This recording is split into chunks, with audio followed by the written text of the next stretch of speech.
Shalom alaikum Bapak Ibu Saudara-saudari yang dikasihi di dalam Tuhan.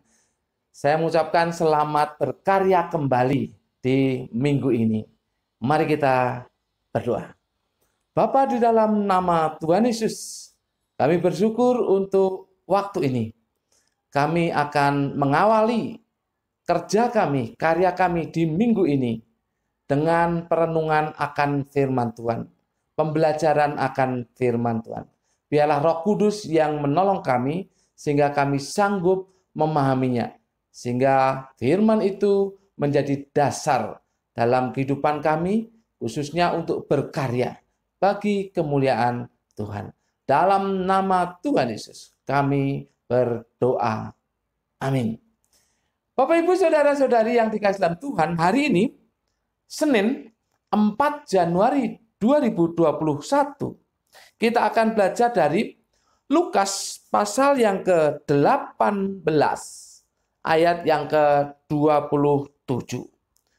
Lukas pasal yang ke-18 ayat yang ke-27. Judulnya adalah Tidak ada yang mustahil bagi Allah. Tidak ada yang mustahil bagi Allah. Bapak Ibu Saudara-saudari yang dikasihi dalam Tuhan, secara manusia banyak hal yang membuat kita menyerah, apalagi mengenai virus corona ini. Kita tidak bisa berbuat apa-apa. Namun tidak dengan orang yang bersandar kepada Allah. Sebab tidak ada yang mustahil bagi Allah, termasuk untuk mengatasi masalah yang terjadi saat ini.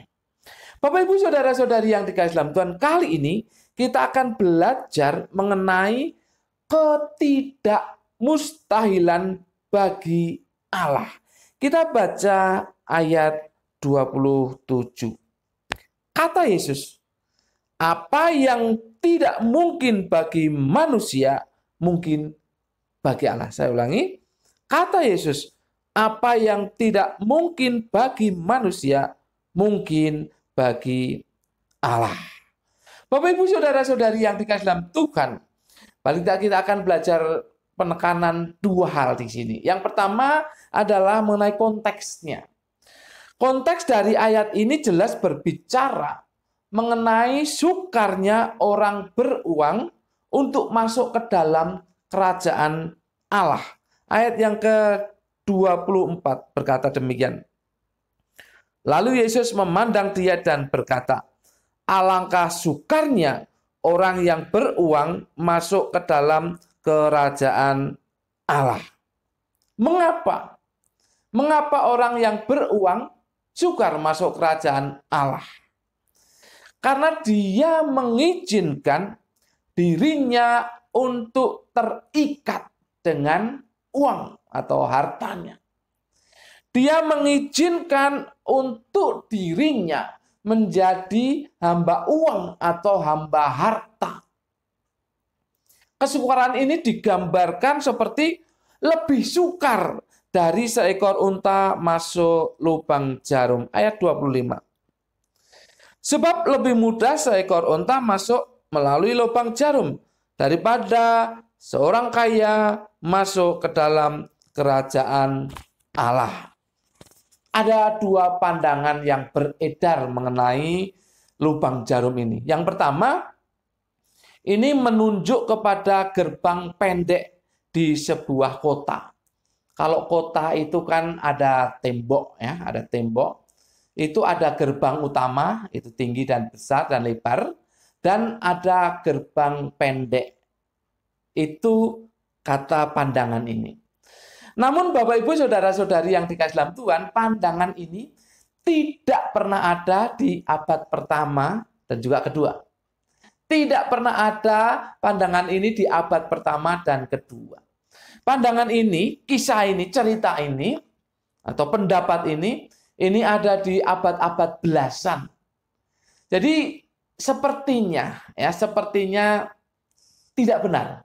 Tidak benar. Karena di abad pertama dan kedua tidak ada cerita tentang gerbang yang pendek itu tidak ada di abad pertama dan kedua.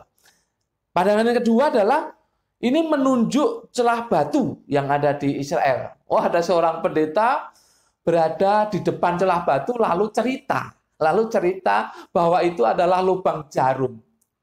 Bapak Ibu, rasa-rasanya itu tidak benar juga. Karena itu celah angin. Itu sebenarnya celah angin. Celah batu yang dia sebut sebagai lubang jarum itu celah angin. Tidak benar itu. Yang benar sesungguhnya adalah ini adalah bahasa hiperbola. Bahasa hiperbola. Banyak ayat yang menjelaskan tentang bahasa-bahasa hiperbola. Ini bahasa hiperbola yang kebetulan saja dipakai oleh Tuhan Yesus. Yang jelas adalah masalah sukarnya. Ya, masalah sukarnya. Orang beruang sukar masuk ke kerajaan Allah. Oleh karena dia mengizinkan dirinya untuk terikat dengan uangnya. Untuk menjadi hamba uang. Jadi lihat yang kedua. Oleh Allah, masuk kerajaan Allah atau keselamatan itu mungkin bagi siapa saja. Saya ulangi, oleh Allah masuk kerajaan Allah atau keselamatan itu mungkin bagi siapa saja. Sekali lagi perhatikan ayat yang ke-27. Kata Yesus, apa yang tidak mungkin bagi manusia, mungkin bagi Allah. Apa yang tidak mungkin bagi manusia, mungkin bagi Allah. Bapak, Ibu, Saudara-saudari yang dikasihi dalam Tuhan, saya tertarik dengan sebuah kata, yaitu adalah. Ini kata tidak diterjemahkan di dalam bahasa Indonesia. Karena bahasa Indonesia di sini jelas ya, kalau membaca kalimatnya sudah jelas. Tetapi sebetulnya ada kata adalah. Di dalam bahasa Yunani itu estin. Itu adalah kata berkala kini. Jadi senantiasa. Sebetulnya kalimatnya demikian.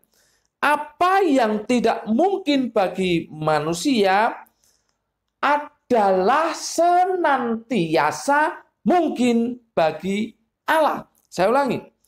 Apa yang tidak mungkin bagi manusia adalah senantiasa mungkin bagi Allah.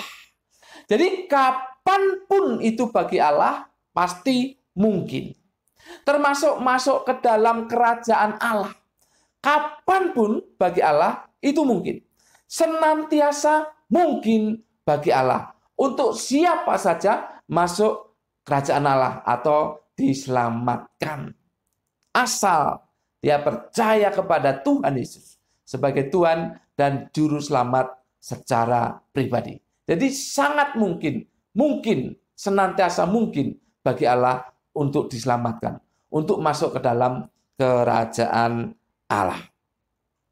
Bapak, Ibu, Saudara-saudari yang dikasihi dalam Tuhan, ini jelas sekali. Kalau keselamatan atau masuk kerajaan Allah begitu sukar bagi manusia, terutama bagi orang yang beruang, yang mengizinkan dirinya untuk terikat dengan uang atau hartanya, yang mengizinkan dirinya untuk menjadi hamba uang atau hamba harta. Sukar bagi orang itu untuk diselamatkan. Sukar bagi orang itu untuk masuk ke dalam kerajaan Allah. Ini bagi manusia seperti itu gambarannya. Namun bagi Allah tidak ada yang mustahil. Semuanya mungkin dan itu senantiasa. Kapan saja masuk kerajaan Allah atau diselamatkan itu mungkin. Asal dia percaya Yesus Kristus sungguh-sungguh sebagai Tuhan dan Juru Selamatnya secara pribadi. Bapak, Ibu, Saudara-saudari yang dikasihi dalam Tuhan, kalau mengenai keselamatan, mengenai masuk kerajaan Allah, sesuatu yang sangat penting, sesuatu yang sangat fundamental, dan dibutuhkan oleh semua orang, itu mungkin bagi Allah. apalagi masalah yang lain. Apalagi masalah makan, minum Bapak, Ibu, saudara-saudari, dan saya. Apalagi masalah uang untuk kebutuhan sehari-hari Bapak, Ibu, saudara-saudari, dan saya. Apalagi masalah pakaian, masalah tempat tinggal, masalah jasmani yang lain. Senantiasa mungkin bagi Allah. Allah sanggup untuk memberkati kita. Karena keselamatan yang sukar bagi manusia itu pun mungkin bagi Allah. Apalagi masalah jasmani, masalah kebutuhan Anda dan saya. Allah sanggup mencukupkan masalah kehidupan, ekonomi, keuangan, dan kesehatan, dan sosial. Allah sanggup. Allah sanggup. Jadi mungkin, senantiasa mungkin bagi Allah. Kita percaya, kita berserah kepada Allah, maka segala sesuatu mungkin untuk kita rasakan, untuk kita nikmati. Karena senantiasa mungkin bagi Allah. Amin. Mari kita berdoa.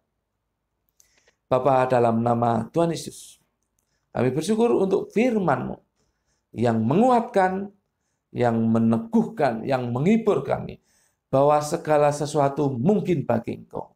Bahkan keselamatan yang sangat sukar bagi manusia, khususnya bagi orang yang terikat dengan uang.